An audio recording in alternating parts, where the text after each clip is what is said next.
snart för den nästa snåsningen av rocken måste jag snart så det är en oförberedd.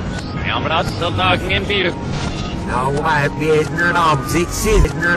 This is modern day Babylon. Good evening, godless sodomites. Never before in the history of this country have so many corrupting influences to go at one time. Kneel before your God, Babylon!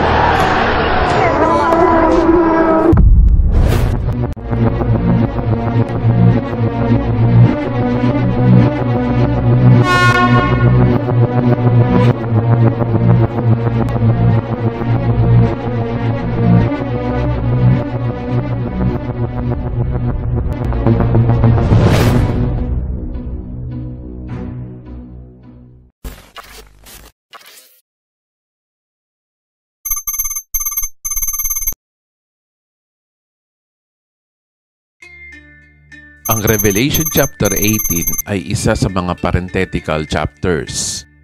Kapag po parenthetical chapter, ito po ay naisingit lamang na propesiya na mangyayari sa loob ng 7 years of tribulation. At bago mag chapter 18 ay meron pong chapter 17. Ayon sa napag-aralan natin sa part 7a, ang babaeng Babylonia ay tumutukoy sa isang paganong religion na historically kumakatawan sa Roman Church. Dito'y mababasa natin sa Revelation chapter 17. Ang tanong, magkapareho ba ang Revelation chapter 17 at Revelation chapter 18? Ang tinutukoy ba sa Revelation 17 ay pareho ng sa Revelation 18? O magkaiba sila? Ang misteryosong propesiyang ito ay ating tatalakayin sa content na ito. Disclaimer lamang po, ang aking sasabihin ay batay lamang po sa aking pag-aanalisa at pagtagpi-tagpi ng mga impormasyon na aking nakalap mula sa mga libro at sa mga eksperto. Nasa inyo pa rin ang desisyon kung paniniwalaan nyo ito o hindi. At paalala lamang po, kung hindi pa po ninyo napapanood ang mula part 1 hanggang part 10C ng Katapusan ng Mundo series na ito, ay mabuti pang panoorin nyo muna ang mga series na ito. Nasa baba po ang link ng lahat po ng series para hindi po kayo ma-confuse sa mga sasabihin ng videong ito. Sa mga nakalipas natin pag-aaral, nakita natin na ang theory ni Dr. Wilmington sa Book of Revelation ay accurate at harmonized talaga. Sa pag-aaral natin, naintindihan natin na ang Book of Revelation ayon sa theory ni Dr. Wilmington at iba pang mga Bible scholars ay may parenthetic chapters at parallel chapters. Meaning, ang mga chapters sa Revelation ay hindi po sunod-sunod, kundi merong parallel chapters which is paulit-ulit lamang na pangyayari o pangyayari kasabay ng isa, dalawa at tatlong propesiya. Merong parenthetic chapters ay isiningit na pangyayari. Yan po ang dahilan kung bakit natin na-harmonize ang mga propesiya sa Book of Revelation since sa pag-aaral natin. Yun nga lang talaga, it takes pagsunog ng kilay para maintindihan po natin ito. Ngayon, sa pag-aaral natin ng eschatology, dadako na tayo sa pinakamahirap na subject ng eschatology. Meron pong isang katotohanan sa pag-aaral ng eschatology na dapat nating maunawaan. At isa sa nakakamangha sa Bible prophecy ay yung tinatawag na dual or double fulfillment. So ano ba ang dual o double fulfillment prophecy? O tinatawag din na double application. Ang double fulfillment prophecy ay mga pangyayari kung saan ang propesiya ay may parehong fulfillment. Pwede rin ang double application na ito ay yung near fulfillment at pangalawa ay yung far fulfillment. Pangyayari na malapit sa pangyayari at ang pangyayari na malayo pang mangyari. Ang double application naman ay isang propesiya na parehong dalawang fulfillment na pangyayari. Actually, nabanggit ko na rin po ito sa part 1 na hindi lahat ng verse na hula sa Biblia ay mangyayari agad-agad. Merong isang event lang na pangyayari at merong 2 o 3 pang event bago mangyari ang isang propesiya sa Biblia. At inalimbawa ko nga dito yung isang perspective ng bundok. Kapag sa front view, ang bundok ay tila nag-iisang bundok lamang sa mata ng mga tumatanaw. Pero kung titignan mo pala, ang bundok na yun ay hindi pa pala iisang bundok lang, kundi 3 bundok pa pala na magkakalayo kung titignan mo sa side view. Ganon din sa prophecy, merong passage sa verse na akala natin isang event lang. Pero yun pala, maraming pangyayari pa bago mangyari yung inaasahan nating prediction. Isang prophecy pero 2 fulfillment na magkaiba ng panahon. Ang unang katuparan ay maaring spiritual na pangyayari at yung isang katuparan ay madalas literal na pangyayari. Kaya merong isang malapit na katuparan at isang malayong katuparan. Ang isang propesya na may double application ay nag-harmonize ng scriptures. Dahil kapag hindi po natin alam na may double application prophecies, makukonfuse tayo sa mga sinasabi ng Biblia. Kaya ang double application prophecy ay pag-harmonize ng scriptures at nagpapatunay na iisang Diyos lamang ang may kontrol ng lahat ng sitwasyon at lahat ng bagay. So ang tanong, gaano ba katotoo ang dual fulfillment prophecy? Pangalawa, gaano ba ka-biblical ang dual fulfillment prophecy? So sagutin muna natin ang unang tanong, gaano ba katotoo ang dual fulfillment prophecy? Well, maraming Bible scholars, especially yung mga nagtuturo din ng end times, ay naniniwala sa double application na ito. No, you have to have a double application. Double, double, double. You're going to hear me quite say that often. Double application. If you don't believe in double application, let me tell you, you don't know Bible, period. That's not being mean, that's plain truth. That is honest truth. If you read that Bible over and over again, you can't have a one application concept. That does not make sense. An honest Bible reader can't get that. So, hindi mo pala alam ang Bible kapag hindi mo naiintindihan ang double application. Ngayon, kung titingnan mo sa internet, may article ito sa Wikipedia. Bagamat wala pong literal na letra por letra yung salitang double application sa Bible, pero marami pong example sa Bible na totoo yung dual prophecy. Ang sabi diyan, dual prophecy or duality in prophecy or present and future application is the mainly Christian idea that some prophecies in the Bible have both a short-term and long-term fulfillment. Isang prophecy pero 2 pangyayari ang tinutukoy dito. Maaring isang short-term o sandaling pangyayari lamang at isa ay long-term o mahabang pangyayari. Halimbawa dito sa verse na ito, sa Isaiah chapter 9 verse 6, "For to us a child is born, to us a son is given, and the government will be on his shoulders, and he will be called Wonderful Counselor, Mighty God, Everlasting Father, Prince of Peace." Sa verse na yan, alam naman natin na yan ay propesiya sa kapanganakan at paghahari ng ating Panginoong Hesus dito sa mundo. Yung "for to us a child is born, to us a son is given" ay nangyari na. Noong 1 AD, pinanganak ang ating Panginoong Hesus sa sabsaban nang siya ay pinanganak ng isang birhen na nagngangalang Maria na siyang ina niya sa laman. Pero yung "the government will be on his shoulders" ay hindi pa po nangyayari. Ang government na sinasabi po dito ay hindi po espiritual na gaya ng tinuturo ng mga preterists. Ito po ay literal na government. Kung literal na pinanganak si Jesus sa sabsaban, syempre literal din yung government na sinasabi dito. Kaya tumutukoy ito sa literal na paghahari ni Kristo dito sa mundo. At ito ay hindi pa po nangyayari. Hindi pa po physical na naghahari si Kristo dito sa mundo. At maliwanag naman sa Revelation chapter 20 na ang paghahari ni Kristo dito sa mundo ay isang pangyayari after ng 7 years of tribulation. Isa pang propesiya na may dual fulfillment ay yung propesiya ng banal na spiritu. Yung sinasabi ni Propeta Joel na Day of the Lord sa Joel chapter 2 verse 28 to 29. Yung verse 28 hanggang 29 ay nangyari na, pero yung verse 30 to 31 ay mangyayari pa lang. Bagada siguro kung babasahin po natin. Verse 28, "Pagkatapos ito, pinagkaloob ko ang aking espiritu sa lahat ng tao, ipapahayag ng inyong mga anak na lalaki at babae ang aking mga mensahe. Magkakaroon ng panaginip ang inyong matatatandang lalaki at makakakita ng pangitain ang inyong mga kabataang lalaki.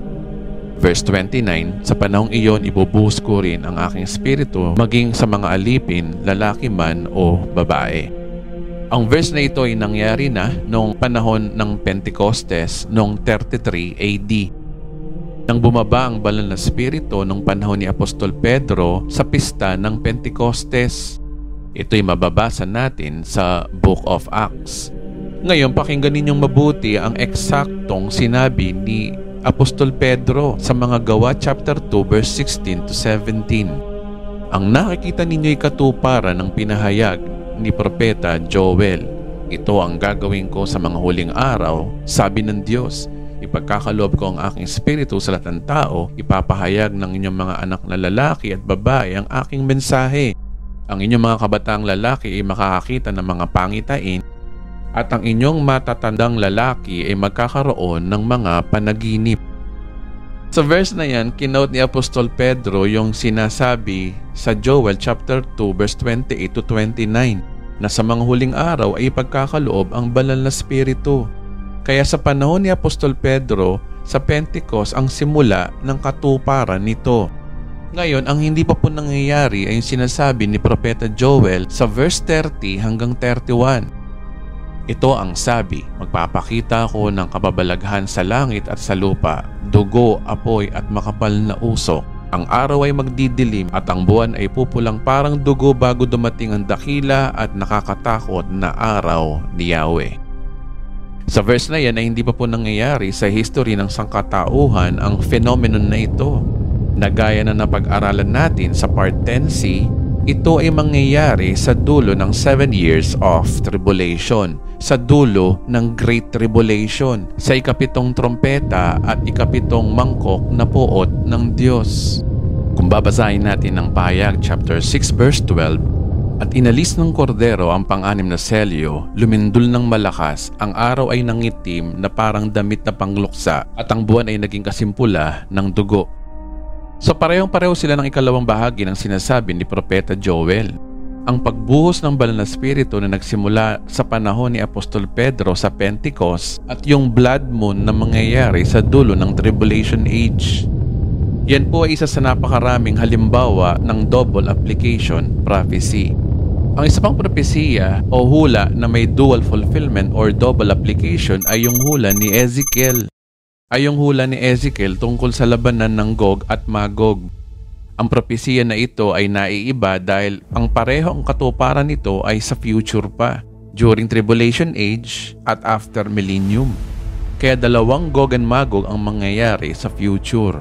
Ang Gog and Magog sa pamumuno ng Russia sa simula ng 7 years of tribulation at ang Gog and Magog naman sa pamumuno mismo ni Satanas na mangyayari after Millennium. Ang Ezekiel 38 to 39 ay hinulaan na si Gog na lupain ng Magog ay mamumuno sa malaking hukbo na sumalakay sa lupain ng Israel na may mapayapa at walang pag-aalinlangan sa panahon na ito. Ito'y ayon sa Ezekiel 38 verse 11. At gaya na napag-aralan natin sa part 9a na ang Gog at Magog na ito ay propesiya ng Russia at mga ilang Arabong bansa na lulusob sa Israel during Tribulation Age, during the first part of the 7 years of tribulation.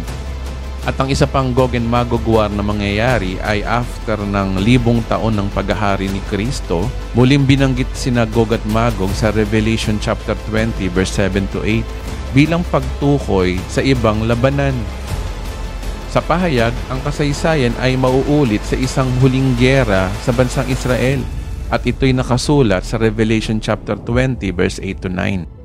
Ang resulta ng labanang ito, ang lahat ng mga kaaway ng Israel ay mawawasak at si Satanas na pinuno ng Gog at Magog ay itatapon na sa impyerno o sa dagat-dagatang apoy.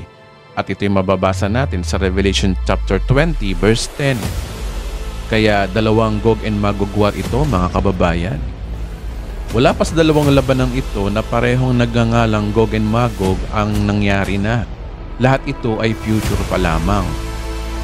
At ito ay pinag-aralan na natin sa part 9a sa mga hindi pa po nakakaalam.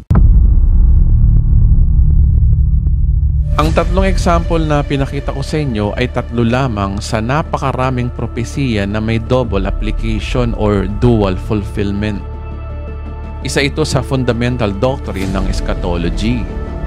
Ngayon, ulitin natin yung sinasabi ng isang modernong Bible scholar ngayon na si Dr. Gene Kim. No, you have to have a double application. Double, double, double. You're going to hear me quite say that often. Double application. If you don't believe in double application, let me tell you, you don't know Bible, period. That's not being mean. That's plain truth. That is honest truth. If you read that Bible over and over again, you can't have a one application concept. That does not make sense. An honest Bible reader can't get that. So totoo po yan, hindi mo alam ang Bible kung hindi mo naiintindihan ang double application. Kapag naiintindihan po natin ang dual prophecy, lalo po tayong hahanga sa kapangyarihan ng Diyos. Nagpapatunay na sobrang talino niya na yung double application ay parang you are hitting two birds in one stone. At ito'y pinatunayan ng Biblia. Ito mismong sinasabi ng Diyos sa Biblia.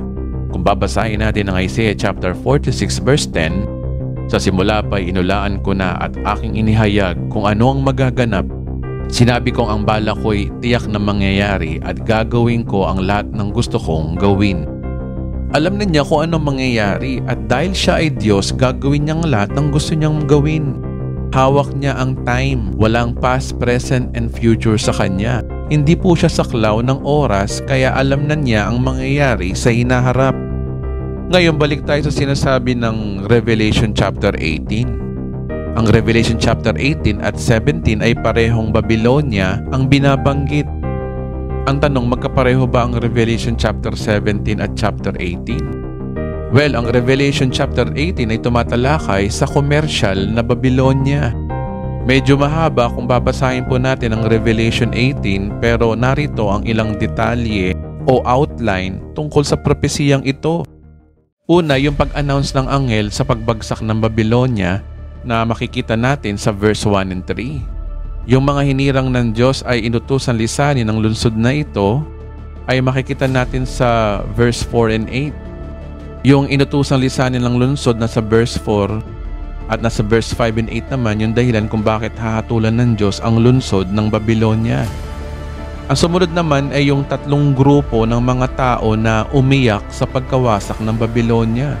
Ito'y nakasulat sa verse 9 to 19. Ang unang umiyak ay yung mga hari sa lupa ng verse 9 to 10. Ang pangalawang umiyak ay yung mga mangangalakal mula verse 11 to 17. At pangatlong mga umiyak dito ay yung mga kapitan ng barko at mga tripulante na sinasabi rin sa verse 17 hanggang 19. So ang interpretasyon ng chapter 18 ay more on literal interpretation dahil hindi po kasi natin pwedeng i-interpret ito ng spiritual. Halimbawa, ang verse na ito, sa verse 17, ang sabi, sa loob lamang ng isang oras ay naglahong lahat ng iyon. Mula sa malayo ay tumanaw ang mga kapitan, mga sakay at mga tripulante ng mga sasakyan dagat at lahat ng nabubuhay sa pagdaragat at tinatangisan nila ang nasusunog na lungsod habang minamasdan ng usok mula roon. Walang katulad ang katanyagan ng lungsod na iyon. Sa verse na yan, yung mga elements na gaya ng mga kapitan, mga sakay, mga tripulante, sasakyan dagat at nasusunog na lungsod ay hindi mo pwedeng sabihing simbolo lamang. Remember, kapag po ang Revelation ay nagsasabi na pwedeng mangyari sa totoong buhay, we will take it as a literal interpretation.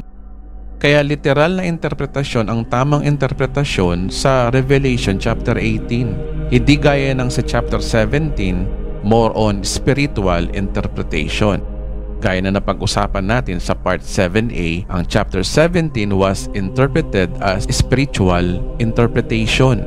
Dahil malabong maging literal na yung babaeng nakasakay sa halimaw na may 7 ulo at 10 sungay. At pagtapos yung 10 sungay daw ay inatake ang babae. Malabo pong mangyari ito sa totoong buhay o siyensya. Kaya ininterpret natin ito na simbolo lamang o spiritual. Narito po ang listahan ng pagkakaiba ng Revelation chapter 17 at chapter 18. Ang Revelation 17 ay propesiya ng isang one-world religion na connected sa Old Babylon pagan religion. Ang Revelation chapter 18 naman ay propesiya ng umuugnay sa isang syudad na mayaman sa kalakaran at negosyo kapareho ng Old Commercial Babylon sa Babylonian Empire noon. Ito ay propesiya ng One World Economy. Ang Babylon na binabanggit sa Revelation 17 ay world religion na hated by the kings of the earth, or mapopuot yung 10 hari sa world religion na ito. Ito'y nakasulat sa Revelation chapter 17 verse 6. Ang Babylon sa Revelation chapter 18 naman ay loved by the kings of the earth, or mahal na mga hari, presidente, prime minister ng buong mundo. Ito'y nakasulat sa Revelation chapter 18 verse 9. Yung one world religion sa Revelation 17 will be destroyed in the middle of tribulation age, which is na pag-aralan natin sa part 7a na ang one world religion sa pangunguna ng Roman Church ay wawasakin mismo ng Antikristo kasama ang 10 hari na leaders ng one world government. At mangyayari ito during the middle of tribulation, sa panahon na magkakaroon ng great persecution ng Christianity sa buong mundo. Ang economic or commercial city na may codename na Commercial Babylon will be destroyed at the end of the tribulation age. Ito'y wawasakin mismo ng Diyos sa last part ng Great Tribulation. Kung babasahin natin ang ikapitong mangkok at pot ng Diyos, na isulat na po ang propesiya. Payag chapter 16 verse 19 to 20, nahati sa 3 bahagi ang malalaking lunsod at nawasak ang lahat ng lunsod sa buong daigdig. Hindi makaligtas sa parusa ng Diyos ang tanyag na Babylonia. Pinainom ito ng alak ng kanyang matinding poot. Napawi ang lahat ng pulo, gumuho ang lahat ng bundok. Gaya na napag-aralan natin sa part 10c, ang verse na yan ay isa sa senaryo na mangyayari sa ikapitong salot.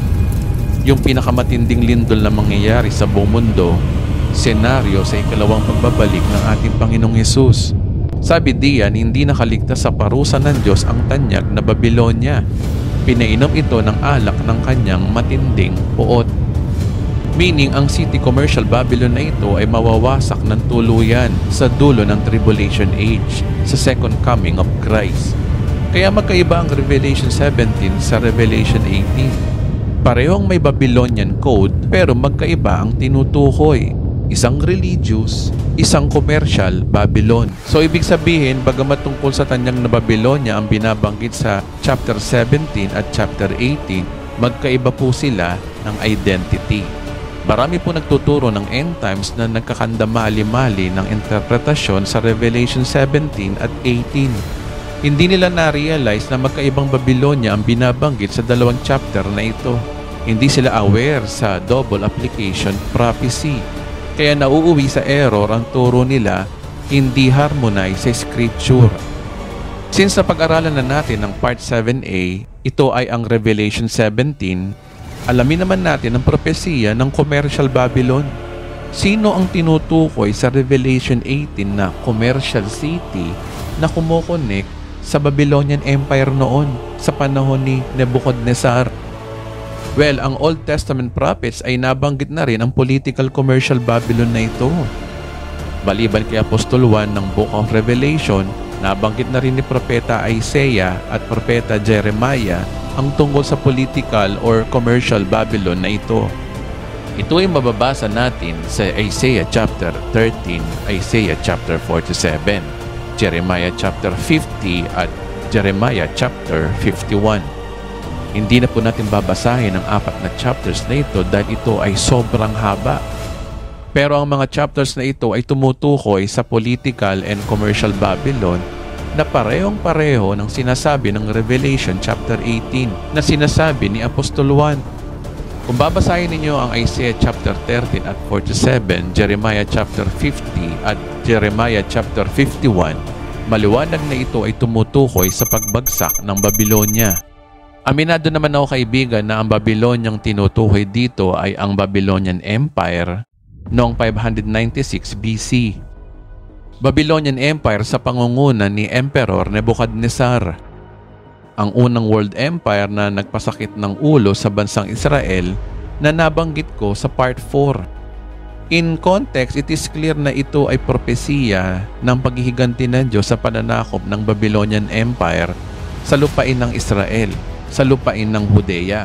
Dahilan kung bakit nabihag ang buong mamamayan ng Israel sa Babylonia sa pangunguna ni Haring Nebuchadnezzar. At ito rin ang dahilan kung bakit nawasak ang first temple ng Israel, which is yung kilalang Solomon's Temple. Kung i-google natin ang timetable ng mga propesiya, ang Book of Isaiah ay naisulat between 740 BC o 686 BC or before Christ. Ang Book of Jeremiah naman ay naisulat noong 605 BC or before Christ. Ang pagbagsak naman ng Babylonian Empire ay nangyari noong 539 BC or before Christ. Kaya makes sense na ang propesiya na Isaiah at Jeremiah ay nagkatotoo 100 years after ng prophecy. Pero merong nababanggit dito na propesiya na hindi pa nangyayari at tumutukoy sa isang future na bansa na metaphor ng Babylonia. Kaya dito tayo papasok yung tinatawag natin na double application prophecy. Isa sa dahilan kung bakit nasabi na may double application prophecy ay pwedeng ito yung modern Babylon sa panahon ngayon. Technically, ang bansang tinitirikan ng Ancient Babylon at Babylonian Empire sa panahon ngayon ay matatagpuan natin sa bansang Iraq. Dahil ang lupain ng Iraq ay dating lupain ng Babylonia na binabanggit ni Propeta Isaiah at Propeta Jeremiah. Maraming Bible scholars na naniniwala na ang propesiya ni Jeremiah at Isaiah ay tumutukoy sa pagbagsak ng Babylonian Empire, which is sang-ayon naman ako dito. Kaya nga lang, merong mga verse na tumutukoy sa Babylon na hindi Babylonian Empire kundi isang mystery future Babylon.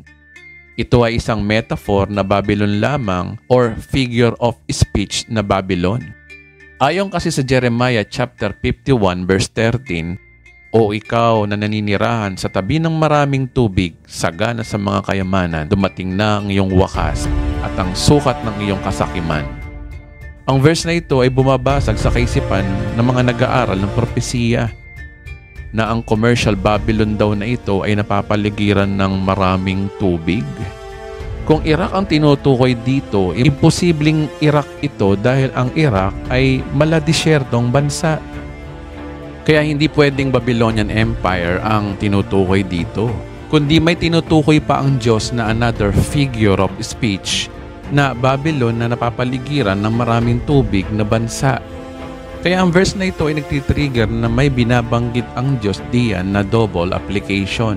Ngayon, nung panahon na nasulat ang Book of Revelation noong 95 AD sa panahon ni Apostol Juan, dito nagkaroon ng kasagutan na may future commercial Babylon nga ang propesiya. Ito'y nakasulat sa Revelation chapter 18. At ito ang missing puzzle na propesiya ng Old Testament prophets na si Propeta Jeremias at Propeta Isaias. Ngayon, balik tayo sa outline ng Revelation chapter 18. Ang verse 9 to 19 ay nag-identify kung bakit iba ang Revelation 18 sa 17. Babasahin po natin, "At ang mga hari sa lupa ay nakiapid at namuhay sa kalayawan na kasama niya. Ay iiyakan at tatangisan niya kapag nakita nila ang usok sa pagsunog sa kanya. Sila ay tatayo sa malayo dahil sa takot sa paghihirap sa kanya na nagsasabing, kabag-habag, kabag-habag ang dakilang lunsod. Ikaw ay makapangyarihang lunsod ng Babylonia. Sapagkat sa isang oras ay dumating ang hatol sa iyo. Ang mga mangangalakal sa lupa ay tumatangis at nagluluksa dahil sa kanya, sapagkat wala nang bibili pa ng kanilang mga kalakal." Ngayon, talon tayo sa 17. "Sapagkat sa loob ng isang oras ay nalipol ang ganito kalaking kayamanan, at ang bawat pinuno ng barko, bawat naglalayag saan mang dako, at mga mandaragat, at ang lahat na naghahanap buhay sa dagat ay nakatayo sa malayo at nagsisisigaw pagkakita sa usok ng pagsunog sa kanya na nagsasabi, anong lunsod ang katulad ng dakilang lunsod? At sila'y nagbubuhos ng alabok sa kanilang mga ulo at nagsisigawan at nagiiyakan at nananaghoy na nagsasabing, kahabag-habag, kahabag-habag ang dakilang lunsod na siyang nagpapayaman sa lahat ng mga may barko sa dagat dahil sa kanyang mga kayamanan, sapagkat sa loob ng isang oras, siya ay nawasak. Sa mga verses na yan, nagpapakita na hindi religious Babylon ang tinutukoy sa chapter 18. Hindi po yan Vatican City sapagkat maliwanag sa verse na yan na ito'y commercial, political at economical prophecy. Kaya maliwanag na dalawa ang Mystery Babylon ang binabanggit sa Book of Revelation. Isang religious, isang economic. Ang Revelation 17 ay tumutukoy sa one world religion. Ang Revelation chapter 18 naman ay tumutukoy sa one world economy. Ngayon, kung ang Revelation chapter 17 ay tumutukoy sa Roman Catholic Church na mangunguna sa one world religion, anong bansa sa panahon natin ngayon ang umuugnay na may posibilidad na humawak ng one world economy, one world bank, one world currency, at international money? Anong bansa sa panahon natin na may posibilidad na magpatupad ng one world currency? Anong bansa sa panahon natin na bansang napapaligiran ng mga tubig o karagatan at bansang kilala ng mga malalaking korporasyon, commercial at nangunguna sa international money or fiat dollar? Sa madaling salita, ano bang bansa ang pinakamalaking ekonomiya sa buong mundo? Well, disclaimer lang, ang bansang babanggitin ko ay opinion ko lamang. Ito ay base na rin sa aking nakalap na impormasyon sa ibang nagtuturo din ng end times. Hindi naman po ako namimilit na paniwalaan ninyo ang paniniwala kong ito. At ito rin ang aking tanong, hindi kaya ang Estados Unidos ang binabanggit sa Revelation chapter 18? Una, dapat po natin maintindihan na ang Diyos ay madalas gumagamit ng figure of speech or metaphor. Sa Revelation chapter 18, kapag ang Diyos ay binabanggit ang Babylon sa end times, alam naman natin na hindi literal na Babylon Empire ang kanyang tinutukoy dito. Dahil ang Babylonian Empire, yung city na ito ay hindi na nag-e-exist. Isa na lamang tong ruin at sira-sirang building structure na lamang sa panahon natin ngayon na nasa Iraq. Kaya kapag ginagamit niya ang salitang term na Babylon, ito ay tumutukoy sa ibang bansa. Bakit? Dahil ang bansang ito'y gaya ng Empire of Babylon noon. Kagaya ng mga nasusulat sa Book of Isaiah na nakasulat sa Isaiah chapter 3 verse 8 to 9, kapag tinatawag niya ang bansang Huda, Sodom ang tawag niya dito. Sinasabi niya na, makinig kayo mga pinuno ng Sodom. Ang tinutukoy niya dito ay pinuno ng Huda. Ang tanong, bakit ganun ang tawag niya sa Huda? Sodom. Dahil pareho ang Huda ng katangian ng Sodom. Pareho ng pagsuway, pareho ng paglapastangan sa Diyos na gaya ng Sodom. Kaya kung sino man ang tinatawag na Diyos na Babylonia sa Book of Revelation, ito'y kagaya ng Old Babylon. Ang tanong, ano ba ang kapareho ng Lumang Babylon? Ang mga lumang Babylonia ay may maluluhong pamumuhay, maraming pera, maraming kayamanan, komportable ang buhay. Sila ay mga great consumer ng kalakalan at sila rin ay may isang global empire. Sila ay may pinakamalakas na military o kilalang malakas na sandatahan sa buong mundo. Sila ay may malawak na empire sa panahon nila. Ang Babylonian Empire ay siyang nagpamana ng malalaking empire sa mga kasunod niya, gaya ng Persian Empire, Greek Empire at Roman Empire, na tinatawag din na Bagong Babylonia. Ngayong 21st century, ang bansang fit na fit sa description ng Empire of Babylon ay makikita natin sa katangian ng Estados Unidos. Pareho silang merong attributes na makikita natin sa Babylon. Pangalawa, yung geografiya. What a coincidence na yung binabanggit ni Propeta Jeremias na Babylonia ay napapaligiran ng mga tubig o karagatan. Ang sabi niya sa propesiya, "O ikaw na naninirahan sa tabi ng maraming tubig, sagana sa mga kayamanan, dumating na ang iyong wakas at ang sukat ng iyong kasakiman." Sa verse na yan, bagamat ito daw ay sagana sa mga kayamanan, what a coincidence din na ang bansang ito ay napapaligiran ng karagatan. Ang North Pacific Ocean sa kanluran North Atlantic Ocean sa silangan at Gulf of Mexico sa timog, kanluran ng bansang ito na papaligiran ang bansang Amerika.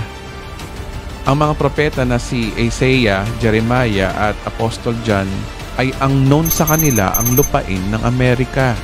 Dahil wala pang Amerika sa panahon na naisulat ang propesiya. Wala pa pong nakatira sa malaking kontinente ng North and South America sa panahon na yon. Hindi nila alam kung saan yung Babylon na napapaligiran ng karagatan. Kaya Mystery Babylon ang tawag nila dito. Isa pang verse tungkol sa commercial Babylon na ito ay sinasabi sa Pahayag chapter 18 verse 11. Ang mga mangangalakal sa lupa ay tumatangis at nagluluksa dahil sa kanya sapagkat wala nang bibili pa ng kanilang kalakal. Jump tayo ng verse 19. Sabi, kahabag-habag. Kahabag-habag ang dakilang lungsod na siyang nagpapayaman sa lahat ng may mga barko sa dagat. Dahil sa kanyang kayamanan, sapagkat sa loob lamang ng isang oras, siya ay nawasak.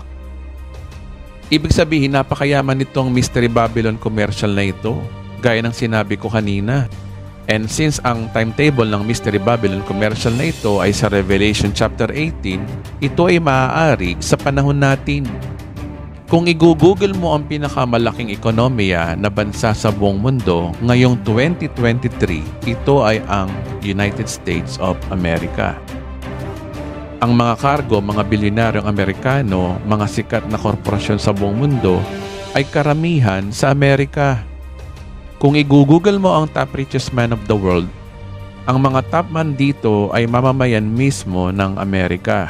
Ayon sa link ng Forbes.com, ang nangunguna sa pinakamayaman na commercial billionaire sa buong mundo ay si Elon Musk ng Tesla, SpaceX, which is bansang Amerika. Pumapangalawa ay si Bernard Arnault na nagmamayari ng Louis Vuitton, ang kilalang leading luxury product ng France. Pangatlo ay si Jeff Bezos na kilalang CEO ng Amazon ng Amerika. Pangapat ay si Larry Ellison ng Oracle, isang Amerikano din. Panglima ay si Warren Buffett ng Berkshire Hathaway na siyang pasimuno ng mga insurances sa buong mundo, which is isa rin Amerikano.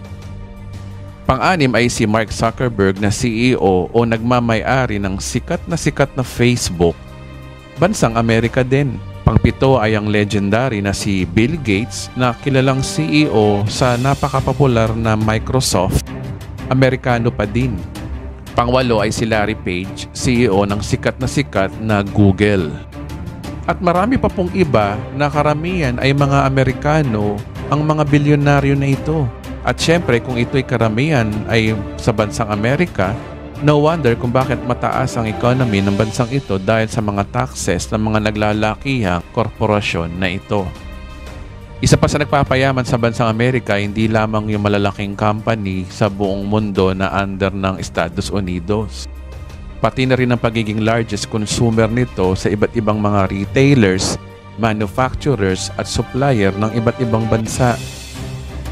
Kung i-google mo kung sino ang top largest consumer market of the world, landslide na landslide ang score ng Amerika kumpara sa European Union. At kung i-google mo rin kung sino ang bansa na world leading retailers sa buong mundo, lahat ay pinakyaw na rin ng bansang Amerika. Nagpapatunay na fit ang bansang ito sa sinasabi ng Revelation 18. Kung babasahin natin ang Revelation 18, ang bawat pinuno ng barko, ang bawat naglalayag saan mang dako, ang mga mandaragat, ang lahat na naghahanap buhay sa dagat ay nakatayo sa malayo at nagsisisigaw pagkakita sa usok ng pagsunog sa kanya na nagsasabi, anong lungsod ang katulad ng dakilang lungsod?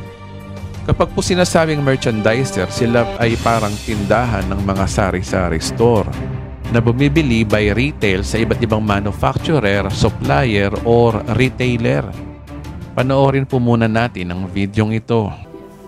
The United States, we are the greatest consumer nation in the world. Think about all the people that do business by shipping goods into the United States and all the made in China products that are brought over in great shipping containers on ships. Just so much merchandise, it boggles the mind. So you can see how this would just completely ruin that industry for the shipping companies. I mean, just here in Long Beach, California, at this one port, look at all the merchandise that's coming in. You can see how the Bible says, every shipmaster, all that trade by the sea. You can see why he uses that kind of language, because we are the great importer. I mean, all this made in China stuff, just train boxcar upon boxcar, just ships full of it. I mean, look out the window. Look at all this stuff. And this is just a fraction of what comes into this country on a daily basis, let alone other ports and other harbors of the United States, just bringing in so much merchandise.